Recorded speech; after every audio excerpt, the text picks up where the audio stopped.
जानबूझकर ऐसे समय में रखा गया है कि इनका मानना है कि जो बाहर से आएंगे वो चले जाएंगे, लेकिन हम लोगों का मानना है कि जो लोग बिहार के बाहर हैं और यहाँ आएंगे वो अपने 10 दिन की नौकरी कमाई सब कुछ गंवा कर यहाँ रहेंगे, और जो ये सरकारी पक्ष या इलेक्शन कमीशन की मंशा है कि वो लोग चले जाएंगे और तब वोट होगा, ऐसा नहीं होने वाला है। जो लोग यहाँ आएंगे, याद कीजिएगा कि ये वही लोग हैं जो कोविड के समय में पैदल और साइकिल पर चढ़ के अपने घर पहुंच गए थे। ये लोग बिहार से तब तक नहीं जाएंगे जब तक बिहार को बदलने में अपनी सहभागिता ये नहीं दर्ज कराते हैं। और हमारा मानना है कि एक भी वो व्यक्ति जो दिवाली और छठ के समय में यहाँ आएगा, वो एक भी व्यक्ति ऐसा नहीं होगा जो बिहार से चला जाएगा बिना अपने मत का प्रयोग किए हुए। 6 तारीख को शरद कार्तिक पूर्णिमा है, 6 तारीख का वोटिंग है, क्या इसका प्रभाव पड़ेगा? ये जो भी करना चाहे, बिहार के लोगों ने मन बनाया है कि अपने मत का प्रयोग करेंगे, बिहार में बदलाव करेंगे, एक अपने लिए अपनी व्यवस्था बनाएंगे। और ऐसे ये जो भी रोड़े अटकाना चाहें, हमें नहीं लगता कि ऐसा कुछ होने वाला है। बिल्कुल मतदान शांति प्रिय ढंग से और बहुत भरपूर मत में होगा। प्रशांत जी, चेहरे पे थोड़ा सा टेंशन तो दिख रहा है इस बार। एकदम टेंशन मुक्त हो गए। टेंशन 3 साल 3.5 साल जो विद्यार्थी पढ़ता है उसको ही परीक्षा से पहले टेंशन होता है। जो विद्यार्थी पढ़ता नहीं है उसको कोई टेंशन नहीं। उसको मालूम है कि पढ़े ना पढ़े हमको फेल ही होना है। जो पढ़ता है वो आदमी टेंशन में रहता है कि भैया हम पढ़े हैं और हमारा परीक्षा अच्छा हो। मेरी समझ से आज बिहार के लोगों के राजनीतिक बंधुआ मजदूरी के खत्म होने का ऐलान हुआ है।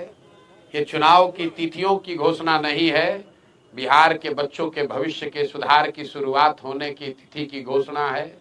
क्योंकि इस बार बिहार जाति, धर्म, नाली गली, मोदी, नीतीश, लालू, प्रशांत किशोर के लिए नहीं, अपने अपने बच्चों के लिए वोट करेगा, अपने बच्चों के पढ़ाई और रोजगार के लिए वोट करेगा, बिहार में बदलाव के लिए वोट पड़ेगा और उस शुरुआत के लिए वोट पड़ेगा जिस सपने को लेकर हम लोग यहाँ आए हैं कि आने वाले 10 साल में इस देश के 10 अग्रणी राज्यों में बिहार को शामिल कराएं। एक ऐसा भी दिन आए जब यूपी, पंजाब, हरियाणा, गुजरात, महाराष्ट्र से लोग बिहार में नौकरी मजदूरी करने आए, वैसी व्यवस्था बनाने के लिए वोट पड़ेगा। कोई कितना भी प्रयास कर ले, ये परिवर्तित होने वाला नहीं है। 2 चरणों में चुनाव की घोषणा बहुत बेहतर है।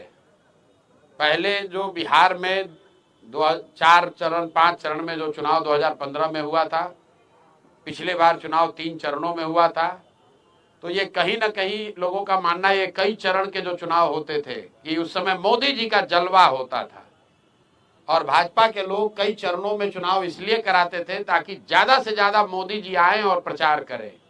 ये ऐसी सोच रही है उनकी।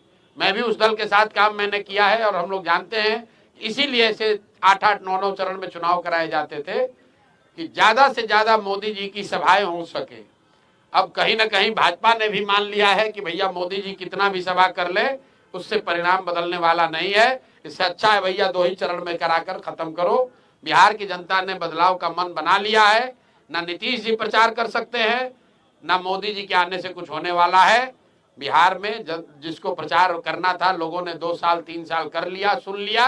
अब अंतिम 1 महीने का प्रचार प्रसार का समय है। लोग एक बार उम्मीदवारों को देखेंगे और सही लोगों का चुनाव करेंगे। जनसुराज ही एकमात्र ऐसा दल है जो कह रहा है कैमरे पर कि मेरे भाई एक बार संकल्प लो, अपने बच्चों के लिए वोट दो, सही लोगों को जिता कर लाओ। अगर जनसुराज से भी गलत आदमी खड़ा हो जाए उसको भी हराओ। हर हालत में इस बार बिहार के लोगों को संकल्प लेना है कि अच्छा आदमी ही जीतना चाहिए। जनसुराज जीते या न जीते, भाजपा जीते या न जीते, मोदी, प्रशांत किशोर, नीतीश, लालू जीते या न जीते, बिहार जीतना चाहिए, बिहार के बच्चे जीतने चाहिए। इसलिए कोई गलत आदमी को वोट मत दो। अगर वोट दोगे तो याद रखना अगले 5 साल इसी भ्रष्ट व्यवस्था के साथ जीना पड़ेगा। बच्चों को बेरोजगार होना पड़ेगा, युवाओं को बाहर मजदूरी करनी पड़ेगी। मेरे भाई जो बोओगे वो काटोगे। तो ये मौका है बुआई का। बढ़िया लोगों को जिताइए, जो अच्छा लगता है उसको जिताइए, तभी आपका और आपके बच्चों का जीवन सुधरेगा। बिहार में आम आदमी पार्टी ने अपने उम्मीदवारों की पहली सूची जारी कर दी है, आपसे पहले बाजी मार ली आम आदमी पार्टी। अब ये कोई पार्टी है?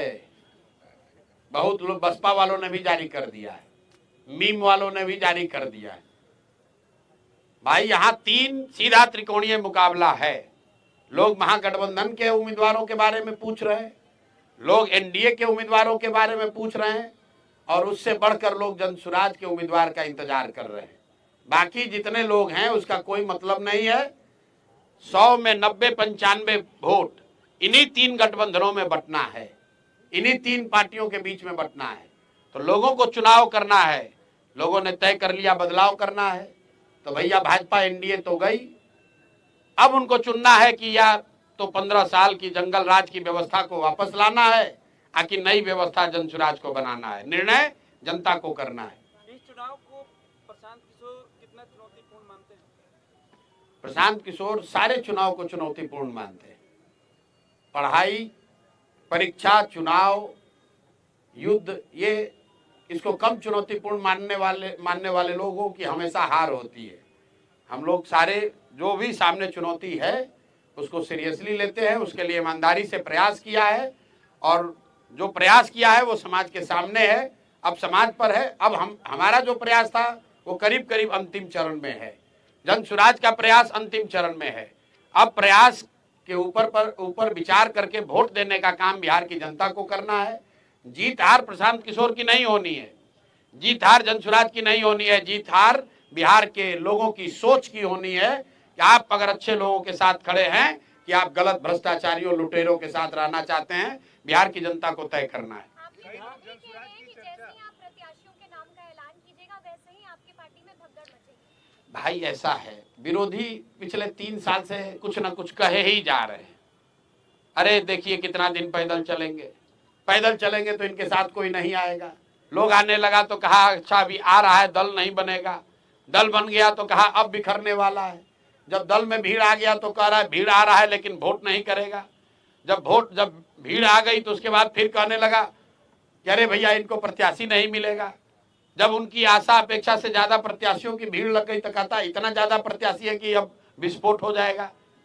एक भी आदमी कहीं छोड़कर नहीं जाएगा, आप चिंता मत कीजिए। अच्छा, कई लोग जनसुराज की जब भी चर्चा कर रहे हैं तो इस तौर पे कर रहे हैं कि जनसुराज जो है वो नुकसान पहुंचाएगा। किसी खास तौर से पहले महागठबंधन की चर्चा हो रही थी, अब ज्यादा चर्चा इस बात की हो रही है कि एनडीए को नुकसान पहुंचाएगा। तो वाकई किसको नुकसान पहुंचाएगा? दोनों को नुकसान पहुंचाएगा। कितना नुकसान? गणित आप समझ लीजिए, पिछली बार दोनों गठबंधन को मिलाकर 72% वोट पड़ा है। तो जितने आप लोग पत्रकार अनुभवी लोग हैं जो ये कह रहे हैं कि जगह नहीं है, तीसरे का विकल्प का जगह कहाँ है, तो आप समझिए कि पहले तो भाई दोनों गठबंधन को मिलाकर 72% वोट पड़ा है, मतलब 28% लोगों ने तो पहले से ही इनको नकारा हुआ है। तो उस 28% का एक बड़ा वर्ग जो है वो जनसुराज को वोट करेगा। और दूसरा मेरा जो सबसे बड़ा आलोचक है, आपकी गणना को ही मान ले कि भैया दोनों का वोट थोड़ा थोड़ा काटेगा। मान लीजिए आपका जो भी गणना, हमारे पास तो थर्मामीटर है नहीं कि बता दें किसका कटेगा कितना, लेकिन इतना तो सब मान रहे हैं कि दोनों का कुछ ना कुछ नुकसान होगा, किसी का ज्यादा थोड़ा किसी का कम। अगर दोनों दल का 10-10% भी नुकसान हुआ तो उसमें जोड़ दो भैया 28% और 10-10% दोनों का काट दीजिए, कहानी खत्म। आपको लग रहा है कि भैया ये अरे ये कैसे होगा, हमको दिख रहा है कि इससे आसान तो कुछ है ही नहीं। आप लोग कह रहे हैं भैया इनका MY समीकरण है, और आप यही कह रहे हैं कि ना भैया 10 में एगो दूगो तो MY समीकरण वाले लोग भी आपको वोट दे रहे हैं। 2-3 मुसलमान यादव भी तो जनसुराज को वोट दे रहा है। तो भैया अगर 2-3 मुसलमान और यादव वोट दे रहा है तो 10% वोट उनका गया। आप कह रहे हैं एनडीए का ज्यादा कट रहा है, तो 10% से ज्यादा उनका जोड़ दीजिए।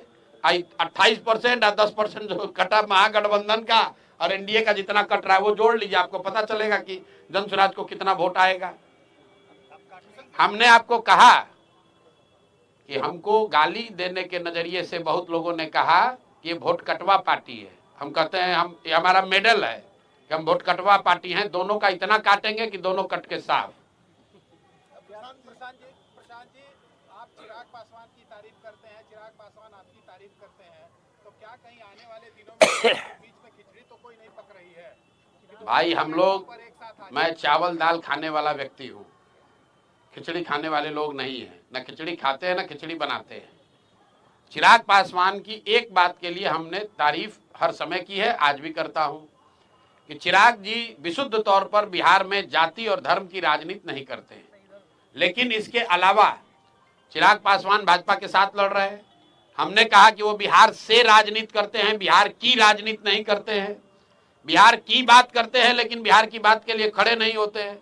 और अभी वो एनडीए में चुनाव लड़ेंगे तो हमारे आमने सामने चुनाव होगा। उनको 20 सीट मिलेगा कि 25 हम ये जानते नहीं है, लेकिन जितना भी मिलेगा उसमें तो सीधे उनसे और हम लोगों के प्रत्याशियों से मुकाबला होगा। तो समझौते की सवाल कहाँ है?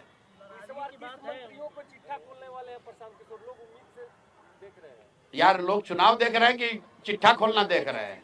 अब देखिए प्रशांत किशोर की जनसुराज की ताकत। चुनाव से ज्यादा इस बात की लोगों को चिंता है कि प्रशांत किशोर किसका चिट्ठा खोलने वाले हैं। जो जो सबसे बड़े चोर है उनका चिट्ठा फिर खोला जाएगा। आप लोग भी कुछ खबर है तो दे दीजिए, आपका भी शामिल कर लेंगे उसी में। माननीय सांसद पप्पू यादव बताएं कि प्रशांत किशोर सबसे बड़े जातिवादी नेता हैं। सब व्यक्ति पर व्यक्ति के जवाब देना जरूरी नहीं है।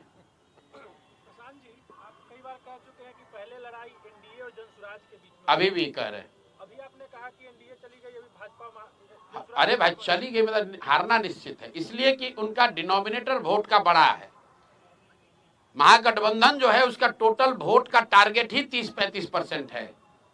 जिस MY समीकरण की आप बात करते हैं वो दोनों जोड़ दीजिएगा तो मैक्सिमम 35% वोट होता है। बाकी 65% मोर और लेस एनडीए के साथ पिछले 20 साल में रहा है। तो निश्चित तौर पर मुकाबला एनडीए से है। बिहार में जातीय राजनीति होती है, स्वीकार कोई नहीं करता। अभी बार-बार MY समीकरण का हवाला देकर हम लोग बोल रहे हैं, तो क्या जनसुराज भी जातीय समीकरण का ख्याल रखेगी? जातीय समीकरण का ख्याल रखने का मतलब क्या है? हर पार्टी के पीछे कोई ना कोई समीकरण रहता है। जैसे बार-बार आरजेडी के बारे हम लोगों ने समीकरण दिया है कि जो आधे हिंदू भाजपा के खिलाफ एनडीए के खिलाफ वोट कर रहे हैं, उन आधे हिंदुओं के साथ 20% जो मुसलमान हैं, उनका जो समीकरण है सामाजिक राजनीतिक गठजोड़ है, वही जनसुराज का आधार है। अशोक चौधरी का चैप्टर क्लोज हो गया या फिर और भी खुलासा करेंगे? थाना में सुने हैं पानी पिला पिला के मारना, सुने हैं?